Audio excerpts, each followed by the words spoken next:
Habib on line YouTube channel میں آپ کا استقبال ہے۔ محترم ناظرین،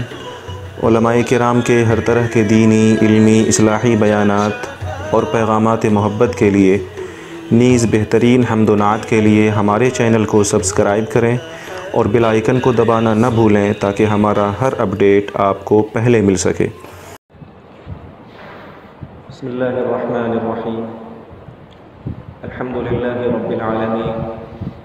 والصلاة والسلام على سید الانبیاء والمرسلین وعلى آلہ وصحبہ اجمعین،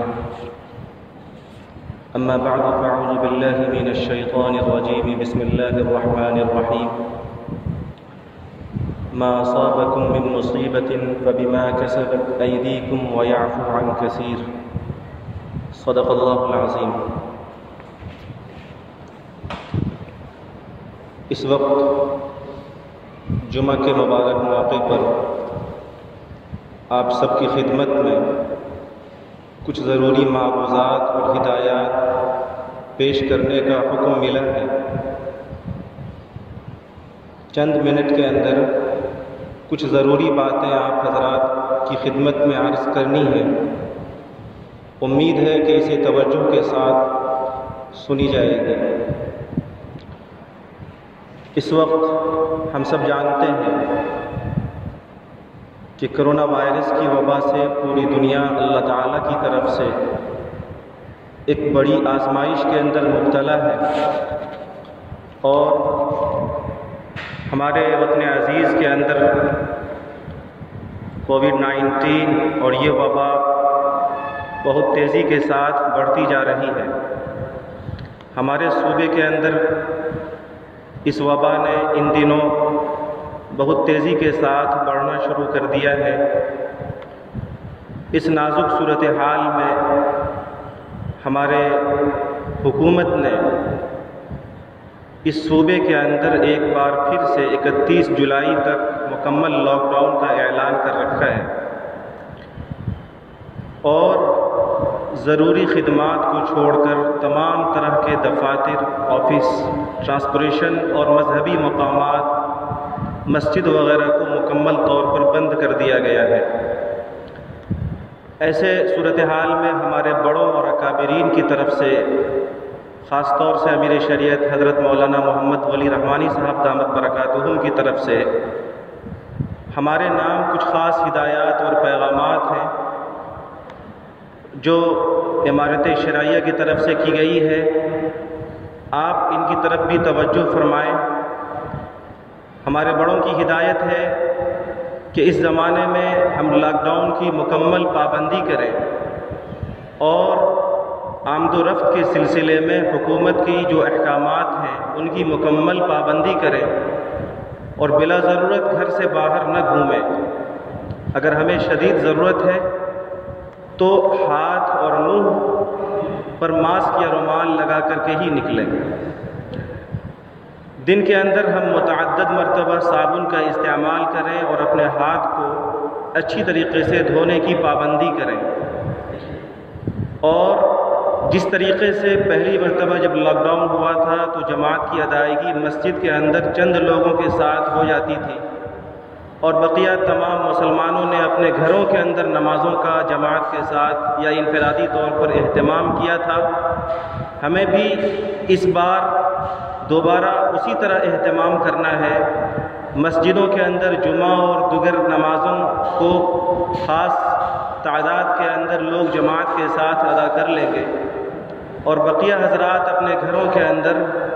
جماعت کے ساتھ نمازوں کے اہتمام کی پوری کوشش فرمائیں گے۔ اسی طریقے سے ہمارے بڑوں کی یہ ہدایت ہے کہ لاک ڈاؤن کے زمانے میں ضرورت مندوں کی طرف ہم خصوصی توجہ کریں، اپنے رشتہ داروں،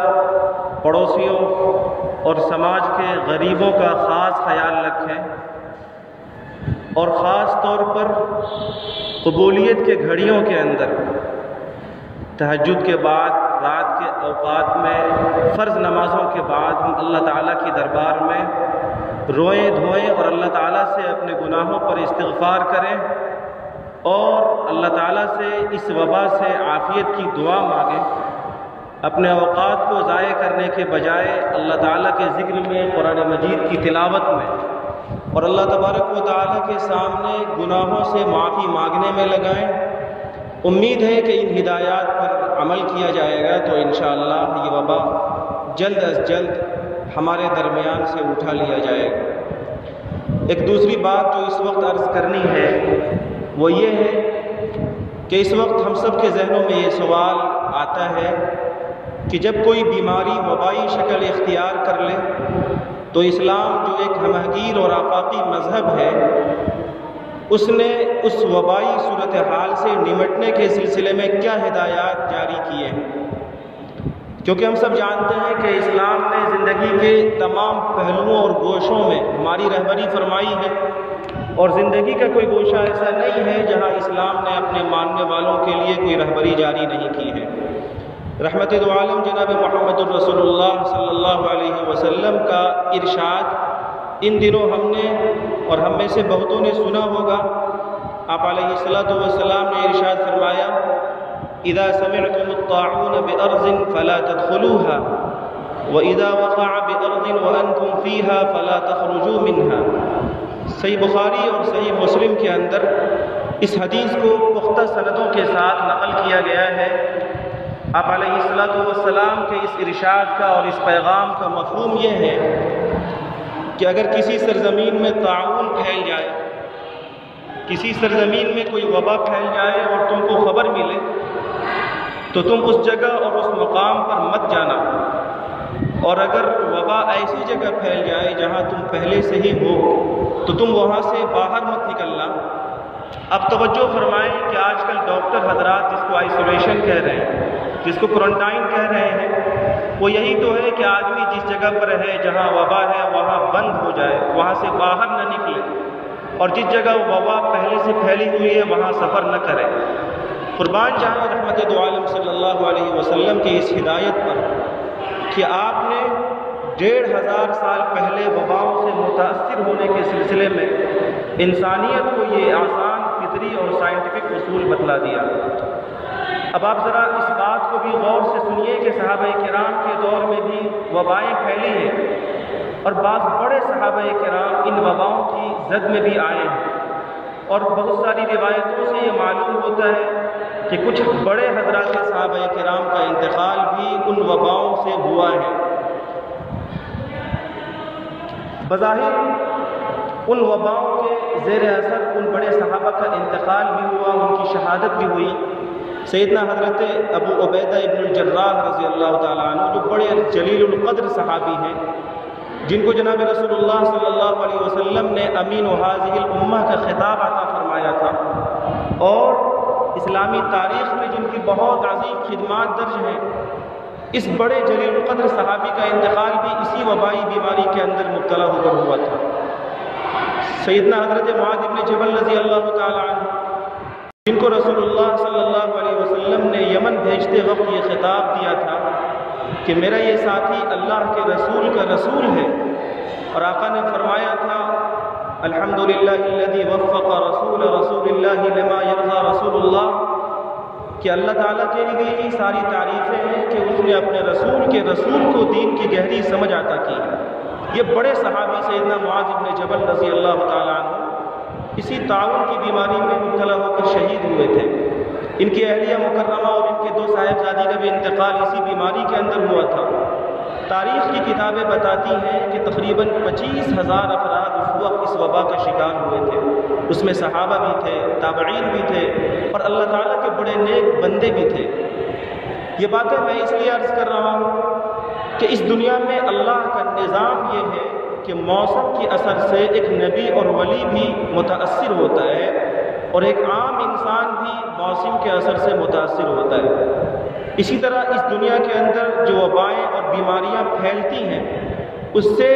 نیک لوگ بھی متاثر ہو سکتے ہیں، اور ہم جیسے عام گنہگار لوگ بھی مبتلا ہو سکتے ہیں۔ یہ سمجھنا کہ میں تو بہت نیک ہوں، میرے اندر تو اللہ تعالیٰ کی ذات پر توکل بہت مضبوط ہے،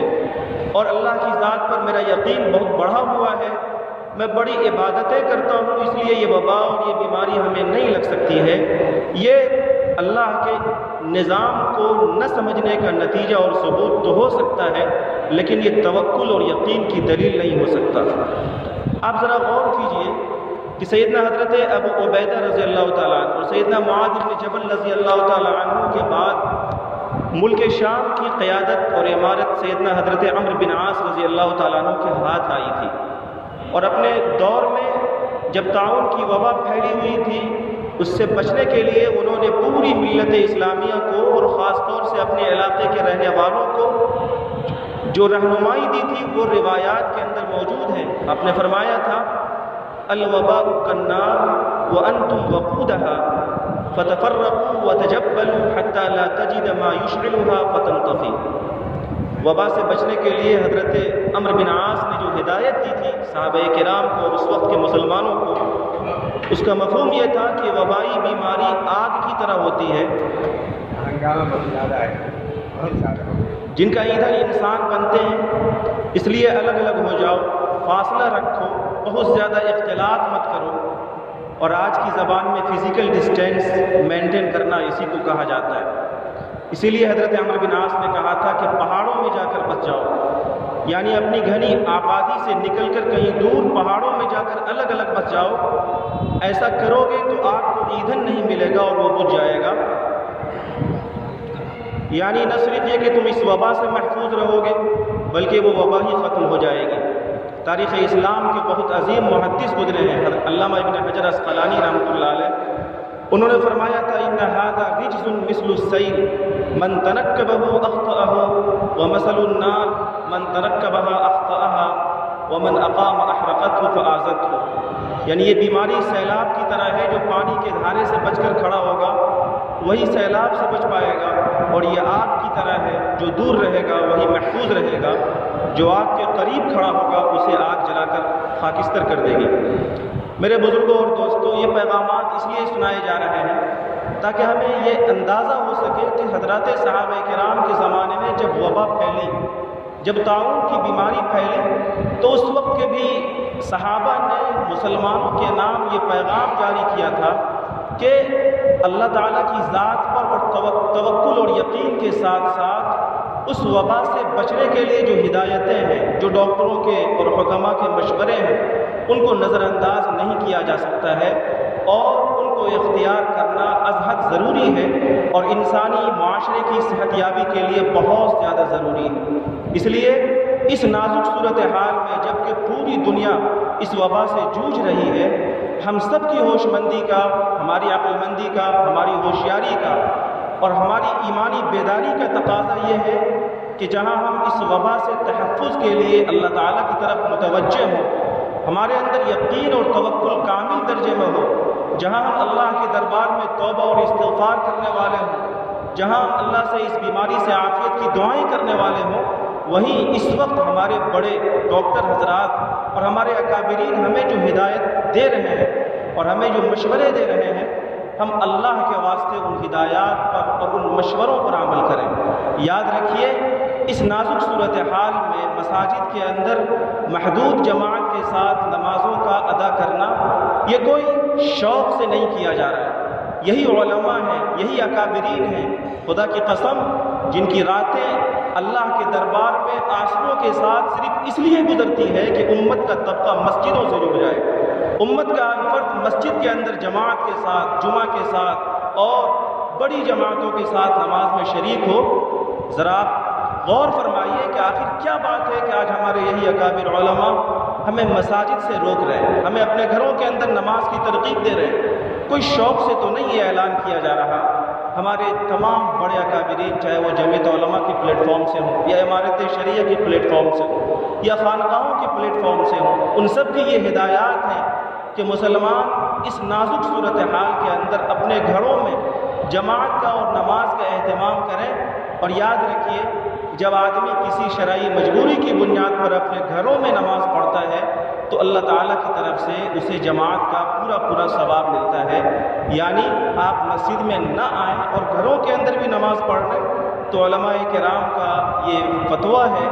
کہ ہمیں نماز جماعت کے ساتھ پڑھنے کا ثواب ملے گا۔ اس لیے اس نازک صورتحال میں ہمارے بڑوں کی طرف سے جو ہدایات ہیں اور ڈاکٹروں کی طرف سے جو طبی مشورے ہیں ان کی طرف خصوصی توجہ دینے کی ضرورت ہے۔ ایک آخری گزارش یہ عرض کرنی ہے کہ لاک ڈاؤن کے زمانے میں ہمارے پاس فرصت کے بیش قیمت اوقات ہیں۔ اس نازک صورتحال میں اور اس لاک ڈاؤن کے زمانے میں جبکہ ہمارے پاس فرصت کے اور خالی اوقات ہیں، ہم سب کو یہ چاہیے کہ فرصت کے ان اوقات کا ہم استعمال کریں،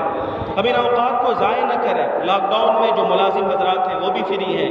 اور جو آفس میں رہنے والے لوگ ہیں، جو اسکولوں کے اندر ملازمت کرنے والے ہمارے حضرات ہیں، وہ سب فری ہیں۔ ان فری اور فارغ اوقات کو ہم اللہ تبارک و تعالیٰ کے دربار میں توبہ و استغفار میں اور ذکر و اذکار کے اندر لگائیں۔ ان اوقات کا ہم مس یوز اور غلط استعمال نہ کریں۔ امید ہے کہ ان توجہات، ان گزارشات کی طرف اور ان ہدایات کی طرف ہم سب توجہ فرمائیں گے۔ اللہ تبارک و تعالیٰ سے دعا ہے کہ اللہ تعالیٰ ہم سب کو اس وبا سے محفوظ فرمائے۔ اللہ تعالیٰ اس وبا سے جلد از جلد پوری انسانیت کو عافیت عطا فرمائے، اور اللہ تعالیٰ اس نازک صورتحال میں ہم سب کو